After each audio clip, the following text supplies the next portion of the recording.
Hello everyone, welcome back to Akman TV. I know it's been a while since I last posted, but in today's video I'm bringing a banger.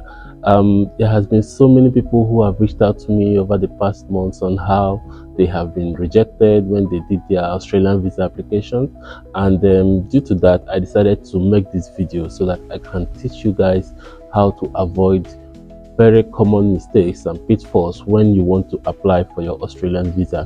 There are so many mistakes to avoid, but I have tried to streamline them into 5. If you want to know what the 5th one is, sit back to the end of this video. So the very first mistake I see a lot of people make is they feel they can't make the applications on their own. They feel they need to use an agent to make the applications. While this is not entirely wrong, I'm not here to spoil anyone's business, but I feel that everyone has what it takes to make the application. Now, take it this way. There are 2 drivers and you are one of them, right? And now this is a life or death situation. Who are you going to trust in the case? You are going to trust yourself more than the other driver, right?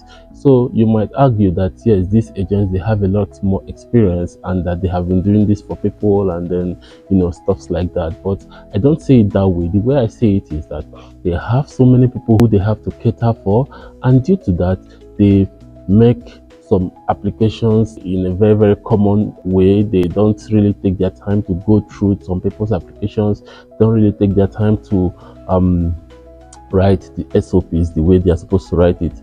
I honestly have had cases where agents caused my friends to miss out on getting visa because they made mistakes. Why did they make this mistake? Because they are under a lot of pressure.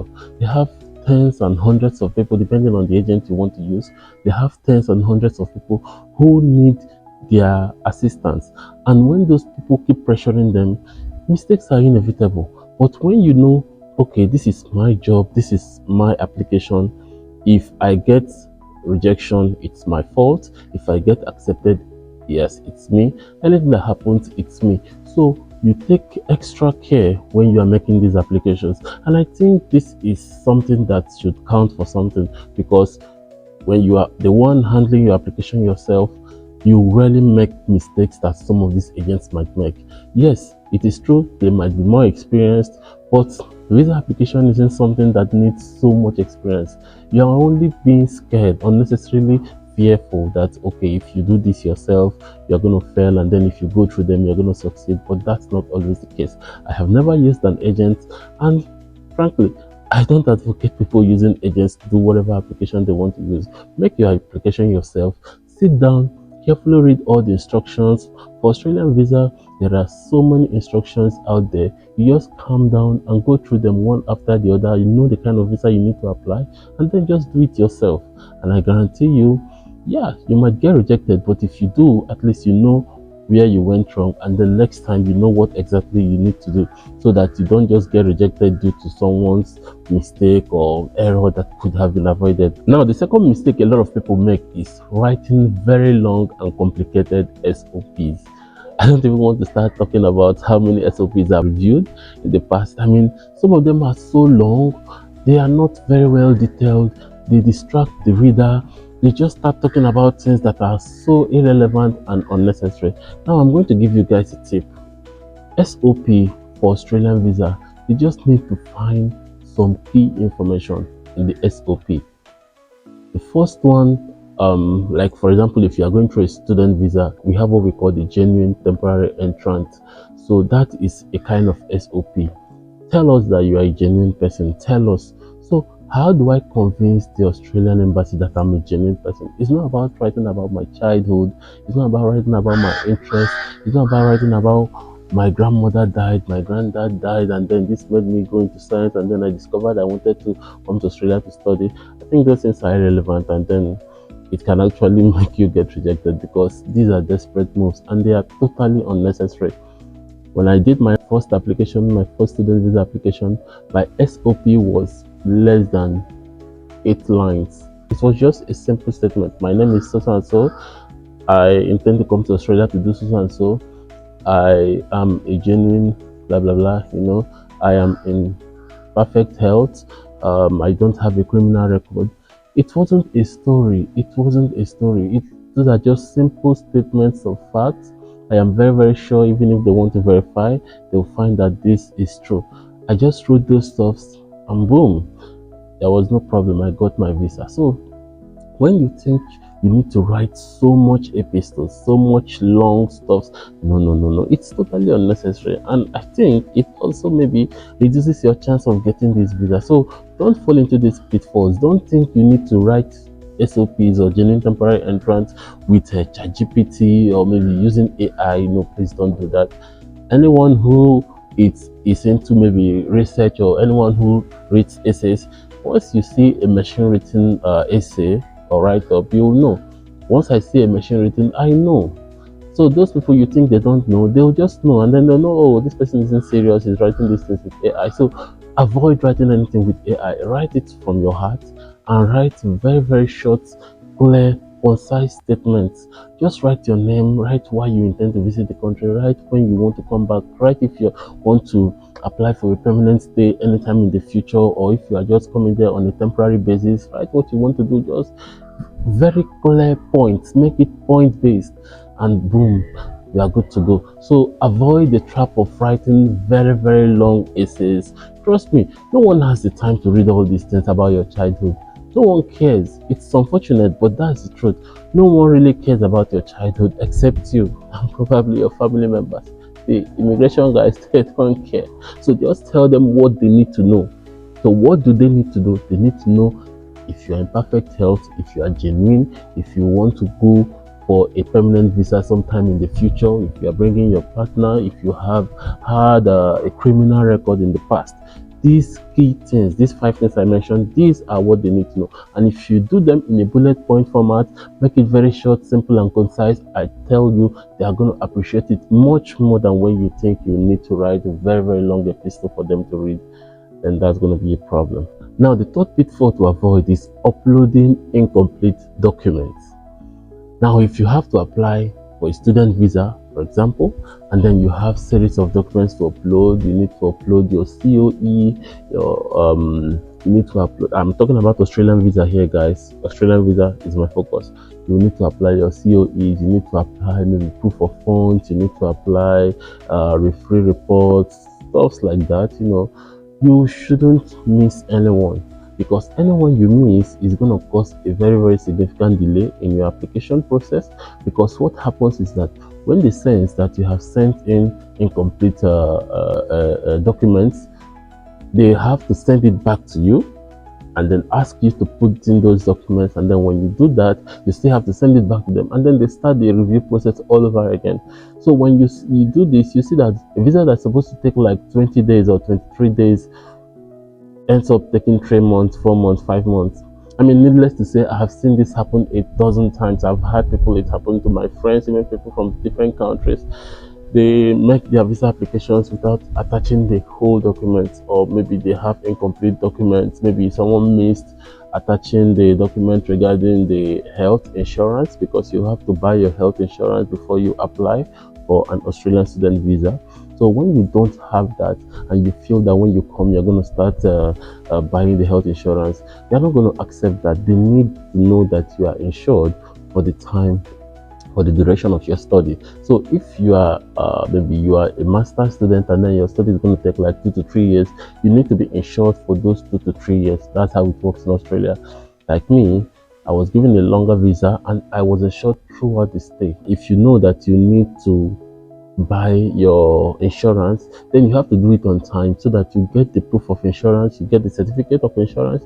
There are different insurance companies there. There is I think Bupa, there is Alliance Care, so there are several other ones. So you buy your insurance package and then you make sure that you upload it together with every other thing, your proof of funds, your statement of purpose, genuine temporary entrance, every other thing that is required of you. For example, if you're going to be applying as a postgraduate scholar, they need your funding, your scholarships. They need to know the research you've been doing in the past. Some referee reports, some stuff like that. You make sure everything is well detailed and uploaded as they need it. so that they won't need to start contacting you again, because for them to contact you again, they have to halt the review of your visa process, and then they have to contact you for you to upload those documents, because if the documents are not there, they are not able to proceed. So you see, the visa that you're supposed to take, like, I mean, I've seen very, very fast visa applications, crazy ones. I've seen visa applications that took like 4 days. I've seen the ones that took like 20 days. I've seen the ones that took like 10, 15 days, 1 month.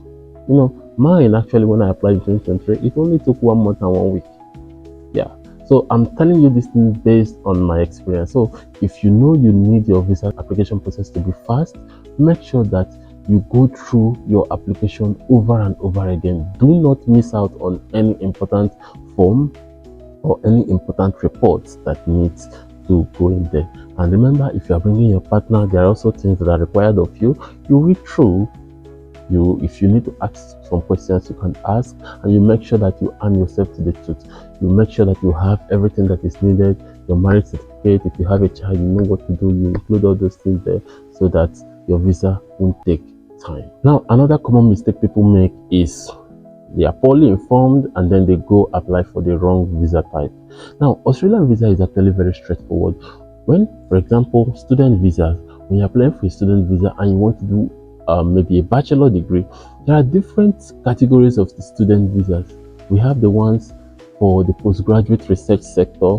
We have the ones that are common for the bachelor students. We have different categories of this student visa. Yes, it's a subclass 500 student visa, but they are all not the same because they have different lengths of stay. So if you are doing a PhD, you are going to be most likely given a visa for 5 years.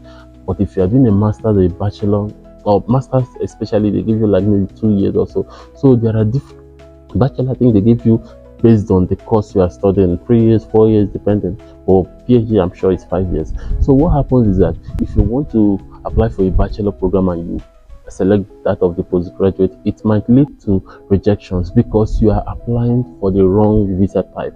You need to be very, very clear and careful when selecting these things. There are so many options, so when you click on it, and it is very, very easy. You just need to know that, okay, there is something like this where if I apply for this student visa type, there are different categories. So you need to know that these categories, they all mean something.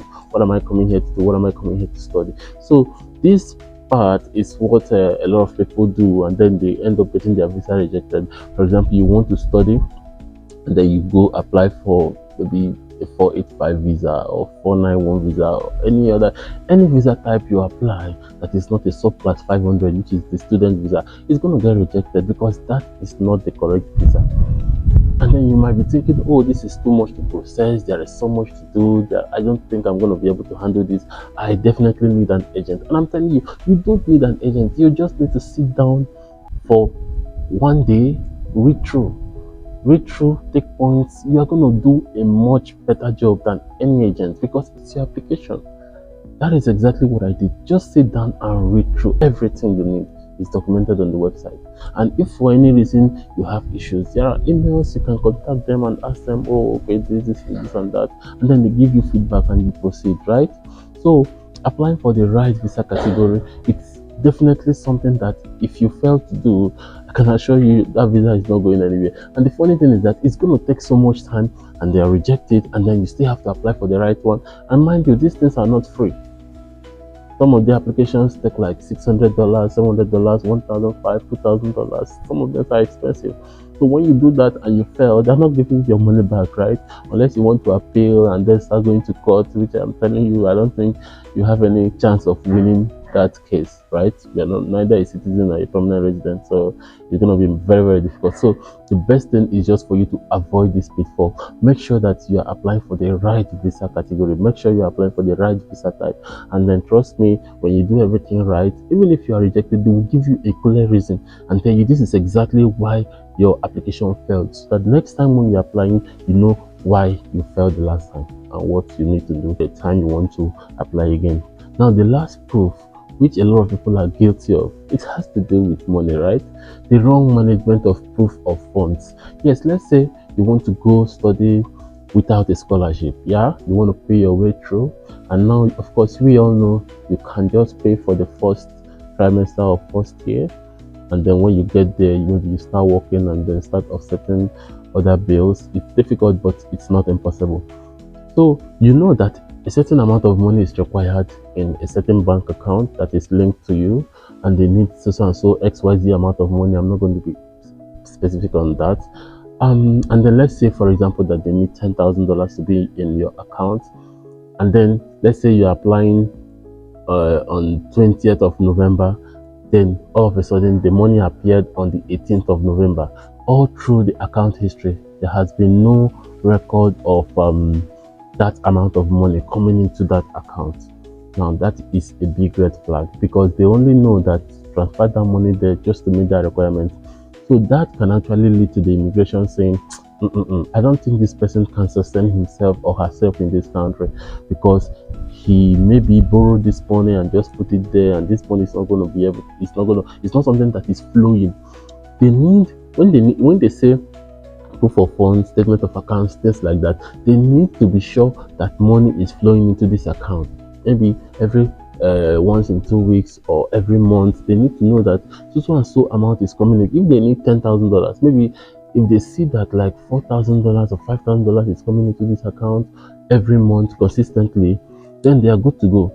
Even if it's not up to that $10,000, but it should be. But even if it's not, at least they are convinced that yes, this money is coming into this account every time. So they rate that one more than you just borrowing $10,000, just put it there. Because after the process, you remove it, they are going to know that that's just why you want to do that. So they will think that no, you won't be able to take care of yourself here. And then they will now require you to get extra funding, maybe from the government, the Australian government, which is very, very competitive. Scholarships are very, very competitive. But then I got multiple scholarships. So I'll still be giving you guys a more detailed plan on how to go about this scholarship, even for master's students, even for PhDs. But even before I say that, I want you guys to know that master's scholarships are very, very limited. PhDs are actually much more, we have much more opportunities for PhD scholarships than master scholarships. But then I digress. So what I'm just trying to say is that when you make a wrong move in this proof of funds part, it can actually cost you your application. They may not even need to send it back to you and tell you to provide another funding. They just cancel it outrightly because they believe that you are not able to take care of, you won't be able to take care of yourself while you come to Australia. And then what happens? Your application fee is gone, everything is gone, you just have to start afresh. So guys, these are interesting times. A whole lot of people are making applications, and yes, I know that now that I'm back, of course I'm better, I have more experience, and I'm going to be providing you guys with these updates on how to apply for Australian visas, specifically Australian visa. So if you have any questions, you can drop them on my comment section. You can reach out to me on Instagram via Eichmann TV, and you can also reach out to me on Facebook via Eichmann TV. And yes, stay tuned for more videos. I plan to keep dropping videos every week as I used to do before, unless something else comes up. But otherwise, fingers crossed. So thank you so much, guys, for listening, for learning, and also for indulging me. I really hope you guys stay tuned to this channel, and please like my videos, share for other people to learn, and also subscribe to the channel. Till next week, I'll leave you guys here. Bye for now.